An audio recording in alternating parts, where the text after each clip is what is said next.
좋은 방법이지만 또 이 교리문답서, 교리문답을 가지고 가르치고 배우는 것도 참 좋은 길입니다. 앞에서 사도 바울이 성령을 받았느냐, 너희가 무슨 세례를 받았느냐, 이게 바로 교리문답입니다. 교리문답은 기독교의 기본 진리들을 골고루 균형 있게 전달해 주기 때문입니다. 이렇게 해서 온전한 복음 진리를 알게 될 때 죄사함의 기쁨을 누리고 예수님 안에 얼마나 크고 놀라운 보화들이 있는지를 발견하게 됩니다. 또한 내 안에 계신 성령님으로부터 위로와 인도와 카운셀링을 받는 진정 복된 삶을 살 수 있습니다. 우리 모두가 다 같이 참된 복음, 온전한 기독교를 풍성하게 누릴 수 있기를 기도합니다. 또 반쪽짜리 복음, 부족한 기독교에 아직 머물고 있는 사람들에게 힘써 온전한 복음을 가르치고 전할 수 있기를 기도합니다. 8절을 보십시오. 바울은 회당에 들어가 석 달 동안 담대히 하나님 나라에 대해 강론하고 권면하였습니다. 바울이 회당에 들어가서 강론한 점은 늘 그렇게 해왔기 때문에 별로 새로울 건 없습니다. 그런데 이번에는 강론의 주제가 달라졌습니다. 전에는 예수님이 구약 성경에서 약속하신 그 메시아가 되십니다 하는 것이 주로 이 강론의 주제였는데 이번에는 하나님 나라였습니다. 이번에 왜 주제가 달라졌을까요? 엄밀히 말해서 주제가 달라진 것이 아니라 그 주제의 폭이 더 넓어졌다, 이렇게 말할 수 있겠습니다. 사도 바울은 1차와 2차 전도 여행을 통해서 선교지마다 교회를 개척하고 세웠습니다. 그런데 3차 전도 여행을 시작하면서 사도 바울은 여기에서 더 큰 그림을 그리기 시작했습니다. 자, 어느 지역에 교회를 세웠는데 그러면 그 교회가 어떤 역할을 해야 될까? 그 교회를 통해서 무엇을 이루어야 할 것인가 하는 문제의식이 있었습니다. 바로 그 교회를 통해서 그 지역 사회를 변화시키는 비전을 품게 되었습니다. 하나님 나라가 무엇입니까? 하나님 나라는 하나님께서 통치하시는 나라입니다. 그런데 바울이 선교지에서 본 모습은 하나님의 통치와는 거리가 멀었습니다. 창조주 하나님을 버리고 헛된 우상들을 숭배하고 있었습니다. 거짓 진리에 속임당하고 미신과 마술에 의지하고 있었습니다. 음란과 탐욕에 찌들어 있었습니다. 에베소시도 예외가 아니었습니다. 에베소는 아데미 신을 수호신으로 모신 것에 그 큰 자부심을 갖고 있는 우상의 도시였습니다. 또 각종 마법과 주문이 담긴 책들이 항상 베스트셀러 1위를 차지하고 있는 무당과 박수들이 넘쳐나는 미신의 도시였습니다. 바울은 죄악이 지배하는 이 땅 가운데 하나님의 통치를 회복시켜서 하나님의 나라가 임하게 하여 주옵소서 하는 강한 열망에 사로잡혔습니다. 모든 우상들이 무너지고 오직 하나님만이 합당한 예배를 받으시는 에베소, 거짓과 미신을 버리고 진리의 말씀으로 돌아와 새롭게 된 도시 에베소, 이런 에베소를 꿈꾸었습니다. 바울은 이 열망을 담아서 석 달 동안 회당에서 예수님을 통해 시작되고 완성될 하나님 나라에 대해 간절히 호소하였습니다. 이에 대해서 사람들의 반응이 어떠합니까? 9절을 보십시오. 우리 9절 말씀을 다 함께 읽어보도록 하겠습니다. 9절 시작. 어떤 사람 하지 않고 무리 앞에서 이 돌을 비방하고 바울이 그들을 떠나 제자들을 따로 세우고 두란노 서원에서 날마다 강론하니라. 9절 상반절을 다시 한번 보겠습니다. 어떤 사람들은 마음이 굳어 순종하지 않고 무리 앞에서 하나님 나라의 복음에 대해 비방을 일삼았습니다. 좀 새삼스러울 건 없는 반응인데 그래도 실망스럽고 낙심이 될 법했습니다. 이때 바울이 어떻게 했습니까? 야, 내가 에베소 말고 갈 데가 없냐? 하면서 다른 도시로 떠났습니까? 그렇지 않았습니다. 9절 하반절을 다시 한번 보십시오. 바울이 그들을 떠나 제자들을 따로 세우고 두란노 서원에서 날마다 강론하니라. 바울은 먼저 비방하는 사람들과 제자들을 분리했습니다. 이 제자들은 아마 앞에서 성령을 받은 12명의 제자들이 주축이 되었을 것입니다. 비방하는 자들과 말싸움을 계속하다 보면은 정작 돌보고 키워줘야 할 이 제자들을 그대로 방치하는 수가 생길 수 있었습니다. 그렇게 할 수는 없었습니다. 그래서 이 제자들을 어딘가 따로 모아서 집중적인 제자 양성을 하고자 했습니다. 그런데 장소가 없었습니다. 고린도 교회에서는 그 회당장의 집이 있었는데 여기는 그것도 없었습니다. 그런데 바울이 찾아보니 근처에 두란노 서원이라는 사설 학원이 하나 있었습니다. 근데 이 학원에서는 서늘한 아침과 저녁 시간에만 강의가 있었고 더운 낮 시간에는 강의실이 텅텅 비어 있었습니다. 옳거니 바울은 이것을 아주 저렴한 가격에 빌려서 여기서 날마다 말씀을 강론하였습니다. 강론하는 동안 얼마나 더웠겠습니까?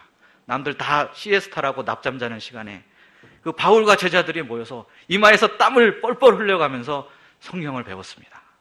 그런데 그 더위보다 더 뜨거운 성령의 불길이 제자들 가슴 속에 타올랐습니다. 깊고 오묘한 말씀의 세계에 푹 빠져가지고 시간이 가는 줄을 몰랐습니다. 막 배우다 보니까 오후 4시네. 가야 되는구나. 그러고 흩어졌습니다. 그렇게 하기를 무려 2해 동안이나 계속하였습니다. 학자들의 연구에 따르면 바울이 전도 여행 중에 한 지역에서 머문 기간이 이제 얼마일까 계산해 봤는데 얼마일까요? 3개월이라고 합니다. 그런데 2년이 넘는 시간을 에베소에서 머물렀다는 건 매우 이례적인 일입니다. 바울이 왜 이렇게 오랫동안 에베소시에 머물렀을까요? 이는 바울에게 에베소는 아시아 선교의 전략적 거점이었기 때문이었습니다. 에베소는 아시아의 정치, 문화, 종교, 경제, 학문의 중심지였습니다. 에베소를 중심으로 인근 도시들과 잘 정비된 도로들이 거미줄처럼 연결되어 있었습니다. 그래서 이 에베소를 복음화하면 곧 주변 지역들에게 복음이 번져나갈 것을 기대할 수 있었습니다. 바울은 에베소 역사의 모든 역량을 다 쏟아부어서 이곳을 하나님 나라의 전초기지로 삼고자 했습니다. 바울의 선교 전략 적중했습니다. 입소문이 퍼져서 많은 사람들이 아시아 곳곳에서 두란노 서원에 와서 말씀을 공부하러 왔습니다. 바로 이 사람들에 의해서 요한계시록에 나오는 소아시아의 7교회들, 서머나, 버가모, 빌라델비아, 라우디게아, 사데, 두아디라 이런 교회들이 개척되었습니다. 예수님께서는 하나님 나라가 마치 땅에 심은 겨자씨 한 알과 같다고 하셨습니다. 지극히 작은 씨앗이지만 나중에는 자라서 새들이 와서 깃들이는 큰 나무가 될 것이라고 말씀하셨습니다. 정말 예수님의 말씀 그대로 그냥 성령님이 누구신지도 모르는 처음 들어본 초신자 12명으로부터 시작된 하나님 나라가 에베소부터 시작되어 소아시아 전체로 뻗어나가서 큰 가지를 뻗고 열매를 맺는 역사가 일어났습니다. 저는 바둑을 둘 줄 전혀 모릅니다. 그런데 이번에 이세돌과 알파고의 세계적인 바둑 대결 이벤트가 있어서 바둑 중계 방송을 잠깐 보게 됐습니다. 알파고가 텅 빈 곳에 한 점을 딱 나오는데 이것이 승패를 가늠하는 결정적인 신의 한 수였다는 해설을 듣게 되었습니다. 저는 그냥 빈대 하나 딱 놨는데 저게 무슨 신의 한 수인가? 이게 뭐 그렇게 대단한 일인가 싶었는데 또 뭐 해설자가 구단인데 또 그렇게 설명을 해주니까 그런가 보다 했습니다. 바울의 이 에베소 사역은 소아시아 전체를 복음화시키는 신의 한 수였습니다. 지진이 이 진앙지 한 지점에서 시작하지만 결국 온 세상을 막 흔들고 뒤집어 놓는 것처럼 한 지점에 집중해서 복음으로 정복하면 그 주변까지도 복음화시킬 수 있습니다. 예수님도 뭐 많은 무리들을 섬기고 만나셨지만 결국에는 집중하신 게 12명의 제자 양성이었습니다. 그 12명이 세상을 뒤집어 놨습니다.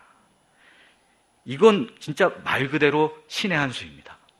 예수님이 하나님의 본체가 하나님이시기 때문에 신의 한 수가 맞습니다. 그러면 우리의 신의 한 수는 무엇일까요? 바로 캠퍼스 제자 양성입니다. 우리가 이 세상에 뭐 수많은 사역들이 있는데 그걸 동시에 다 할 수가 없습니다.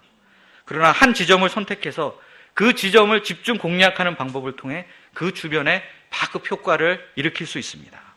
우리는 우리나라와 민족이 제사장 나라가 되는 꿈이 있습니다. 그런데 그 중에서 우리는 캠퍼스를 전략적 거점으로 삼았습니다.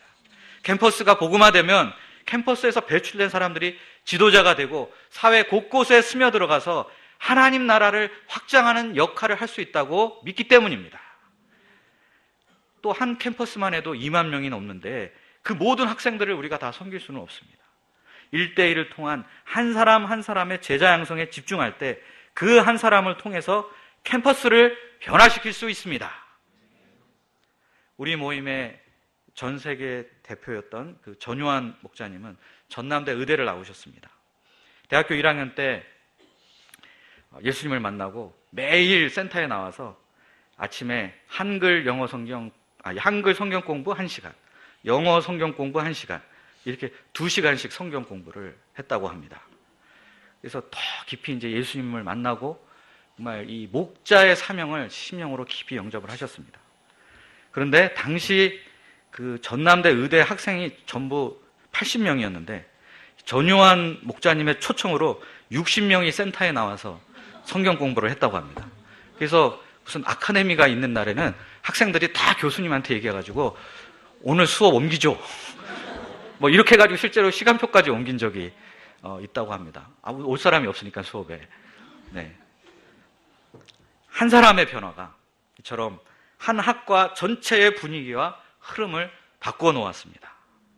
하나님께서 우리 가운데 보내주신 제자들이 다 세상을 변화시킬 신의 한 수가 될 사람들입니다.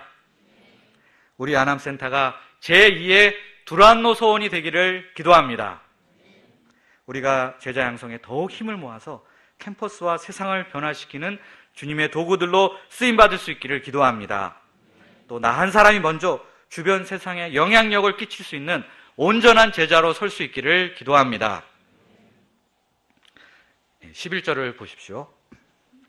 하나님께서 바울의 손을 통해서 놀라운 능력을 행하게 하셨습니다. 심지어 바울의 몸에서 나온 손수건이나 앞치마를 대기만 해도 아픈 사람이 낫고 귀신이 물러갔습니다. 성령께서 이런 기적들을 일으키신 것은 바울이 전하고 가르친 말씀이 참되고 확신하다는 것을 입증해 주시기 위해서입니다. 그런데 에베소의 마술사들은 바울이 자신들이 흉내낼 수 없는 아주 고품격의 이적을 행하는 것을 보고 경악을 했습니다. 우리랑 차원이 다른데? 하면서 슬며시 바울이 어떻게 하나 벤치마킹을 해보았습니다. 관찰해보니 주 예수의 이름으로 라는 말을 모든 이적을 행할 때마다 하는 것을 듣게 되었습니다. 그들은 깨달았습니다. 이것이야말로 우리가 이전에 알지 못했던 새로운 마법의 주문이로구나.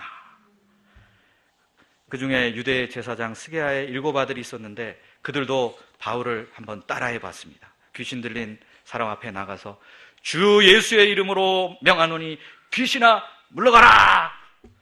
그러자 귀신이 어떻게 반응하였습니까? 내가 예수도 알고 바울도 알거니와 너는 누구냐? 이게 무슨 귀신 씨나라 까먹는 소리냐? 하면서 그들에게 달려들었습니다. 그들은 귀신을 쫓으러 갔다가 귀신 들려서 돌아왔습니다. 이 일을 보고 모든 에베소 사람들이 두려워하였습니다. 모든 이름 위에 뛰어나신 주님 예수의 이름을 높이기 시작했습니다. 그동안 아데미 여신을 신으로 섬겼던 우상숭배와 미신을 추종했던 죄들을 자복하고 회개하였습니다. 신의 마술사들은 자기 집 깊은 곳에 고이 모셔두었던 마술책들을 끄집어내어와서 광장 한가운데 쌓아놓기 시작했습니다. 이 책들을 보자니 내가 지금까지 이런 거짓 사상과 헛된 미신에 속아왔고 그걸로 밥 먹고 살았다니 정말 분노가 속에서 부글부글 치밀어 올랐습니다.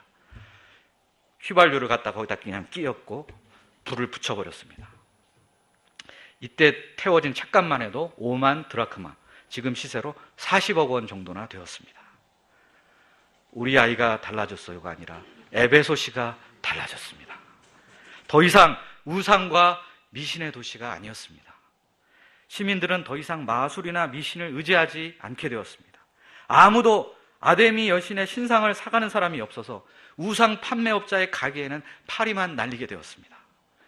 두란노 소원에는 사도 바울에게 성경을 배우러 오는 사람들로 미어 터지게 되었습니다. 할 수 없이 번호표를 발급하게 되었습니다. 이와 같이 에베소시의 변화된 모습을 성경은 어떻게 묘사하고 있습니까? 우리 다 함께 20절 말씀, 오늘 요절 말씀을 읽어보도록 하겠습니다. 시작. 이와 같이 주의 말씀이 힘이 있어 흥왕하여 세력을 얻으니라. 에베소는 주의 말씀이 우상과 미신의 세력을 몰아내고 세력을 얻은 도시가 되었습니다. 우리가 살고 있는 이 서울시가 말씀이 세력을 얻은 도시가 되면 얼마나 좋겠습니까? 우리가 섬기는 캠퍼스에서 말씀이 세력을 얻으면 얼마나 좋겠습니까? 그런데 오늘 에베소시에서 말씀이 세력을 얻게 된 과정을 보면 그 원동력이 바울이 바로 두란노 서원에서 2년 동안 날마다 성경을 가르친 것에 있음을 알 수 있습니다. 2년과 날마다, 이것은 다른 선교지에서는 전례가 없던 일이었습니다. 이렇게 오랜 시간 동안 부지런히 말씀을 배우고 가르쳤을 때, 그때 비로소 도시 하나가 변화되는 놀라운 역사가 일어났습니다.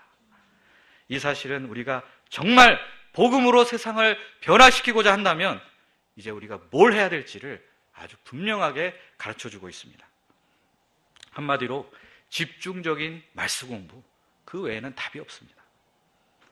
종교개혁자인 칼빈은 스위스의 제네바시를 하나님이 다스리시는 도시, 신정도시로 만들고자 하는 꿈과 목표가 있었습니다. 이를 위해서 칼빈이 선택한 방법 역시 말씀이었습니다. 그는 매일 아침마다 아침 7시에 시민들을 다 모아서 성경을 가르치기 시작했습니다. 시민들은 1시간 정도 칼빈의 아침 설교를 듣고 각자 일터로 흩어졌습니다. 칼빈은 이 일을 눈이 오나 비가 오나 죽을 때까지 해서 평생에 걸쳐서 성경 전권을 창세기부터 요한계시록까지 다 강해 설교를 했습니다. 아가서만 딱 빠지고 나머지 전권을 다 강해 설교했다고 합니다.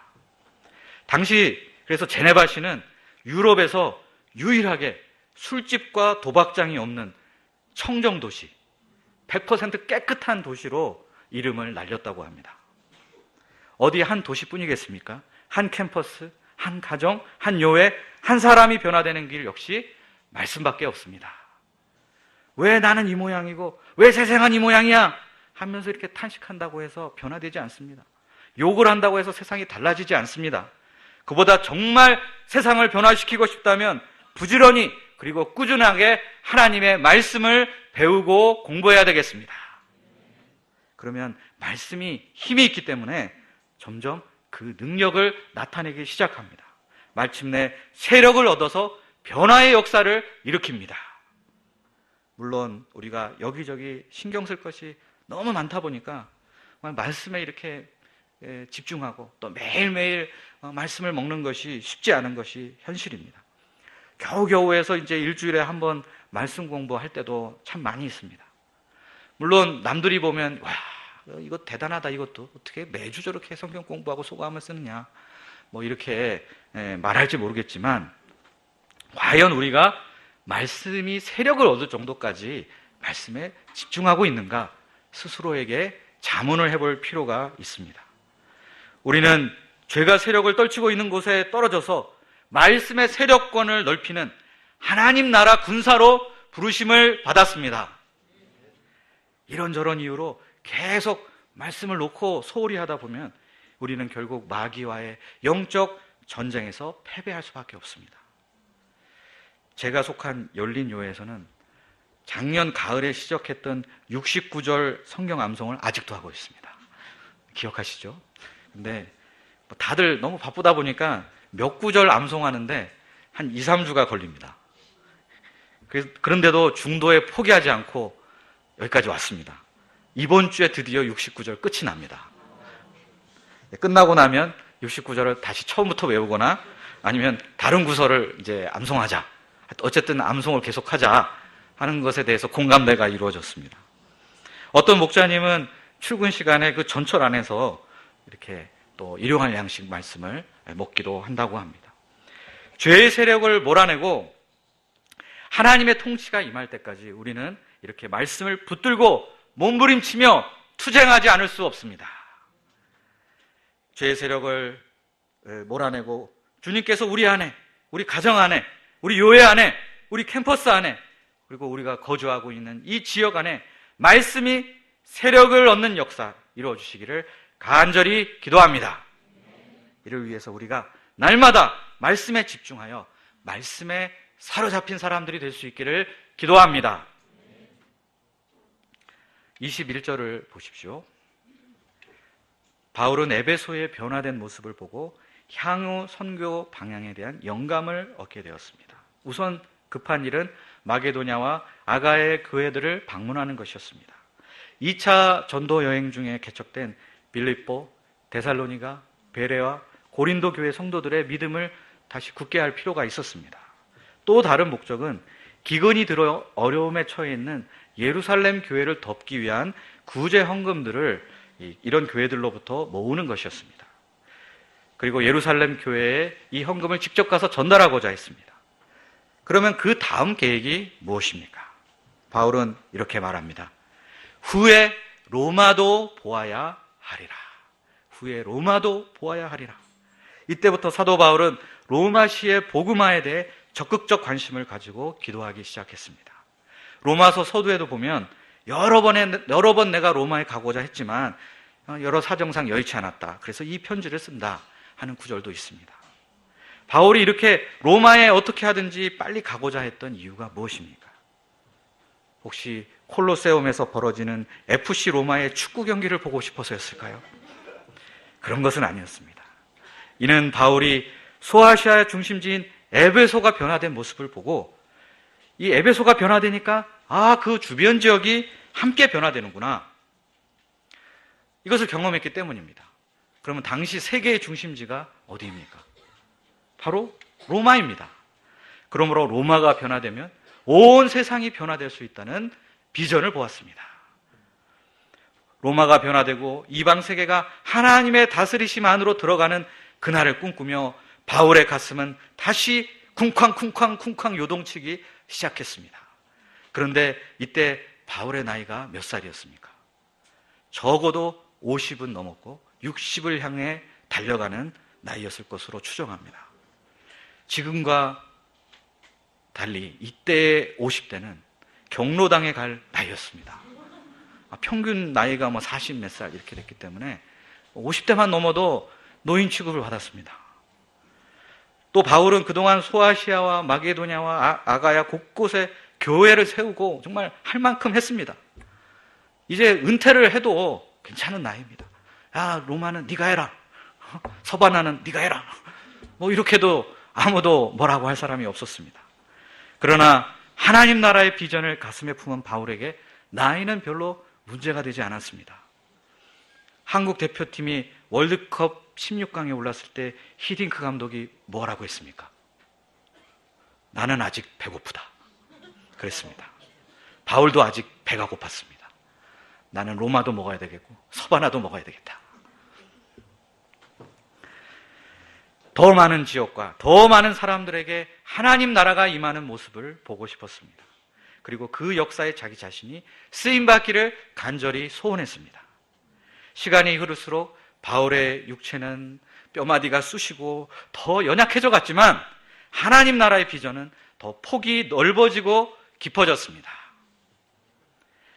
이런 말이 있습니다. 어리석은 사람은 과거에 살고 평범한 사람은 현재에 살지만 비범한 사람은 미래에 산다. 되게 나이 드신 사람들을 보면 자기가 과거에 했던 일을 회상하고 자랑하면서 살아갑니다. 옛날에 군대 갔던 이야기, 옛날에 자기가 인기 많았다는 이야기, 옛날에 초등학교 때 1등 한 번 한 적이 있다는 이야기, 등등. 되게 나이가 들수록 미래에 살기보다는 과거의 추억을 회상하면서 살아갑니다. 또 보통 사람들은 그 코앞에 있는 현실적인 이야기만을 합니다. 그러나 사명인은 미래에 대한 비전을 꿈꾸며 살아갑니다. 나이가 들수록 오히려 그 비전은 점점 더 뚜렷해지고 커져갑니다. 왜냐하면 사명인이 품은 비전은 자기 꿈이나 욕망의 실현이 아니라 하나님 나라의 비전이기 때문입니다. 날이 갈수록 세상의 헛됨을 깨닫기 때문에 하나님 나라에 대한 소망이 더욱더 간절해집니다. 날이 갈수록 말씀의 능력에 대한 체험이 생기기 때문에 하나님 나라의 실현에 대해서 더욱 확신하게 됩니다. 우리들이 하나님 나라를 이 땅 가운데 확장해가는 큰 비전을 품고 한 사람 한 사람 제자 양성 역사에 더욱 힘쓸 수 있기를 기도합니다. 이를 위해서 우리가 성령 충만함을 덧입고 날마다 말씀을 열심히 배우고 가르치는 사람들이 될 수 있기를 기도합니다. 기도하겠습니다. 사랑이 많으신 하나님 아버지, 오늘 사도행전 말씀을 통해서 바울이 품었던 하나님 나라의 비전을 우리에게도 허락해 주심을 인하여 감사드립니다. 그 길은 오직 성경을 통해서 집중적으로 말씀을 가르치고 전하는 것임을 깨닫습니다. 우리가 성령 충만한 가운데 말씀을 통해서 먼저 변화되고 또 제자들을 변화시키고 또 이 사회와 세상을 변화시키는 하나님 나라의 군사들로 쓰임받을 수 있기를 간절히 기도합니다. 예수님의 이름으로 기도합니다.